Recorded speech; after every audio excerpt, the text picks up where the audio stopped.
we are staying with Davos, Amir, and you are staying with us as well. Let's take a look now at some of the most important economic aspects of the summit in this report. Here's more.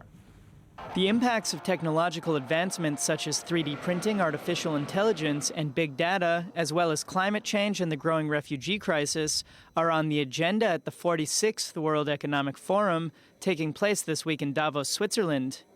In all, some 2,500 participants, including 1,500 business leaders and more than 50 heads of state and government representatives, are gathering to discuss the characteristics and challenges of the changes in the global economy. The world has a tendency to simplify issues, but we just want to fight this simplification which may lead to wrong conclusions and solutions. So our role in Davos, which is very different from what's else happening usually in the world, is to take a systemic approach. On the face of it, what's being billed as the fourth industrial revolution, the digitization of many professions, seems to hold many benefits.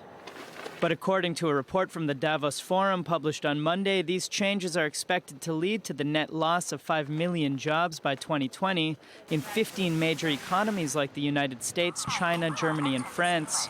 And in addressing these systemic shifts, solutions for massive unemployment such as universal basic income and engaging in new industries will have to be sought. Meanwhile, British NGO Oxfam, which has taken in recent years to releasing an inequality report just before the conference in Davos, found that in 2016, the richest 1% would most likely for the first time own more wealth than the rest of humanity combined, and they see this summit as an opportunity to spark action. Davos is basically a collection of the world's elite, from governments, from business, wealthy individuals themselves. An awful lot of the power to change this is in their hands, so they need to be persuaded that it's the right thing to do, and if they won't, they need to hear strong voices telling them that they need to do it. Indeed, Oxfam has found that wealth is in fewer and fewer hands in recent years. They also estimate that $1.76 trillion is hidden around the world in tax havens, and among other solutions, they're calling for governments to take a hard stance on closing tax loopholes.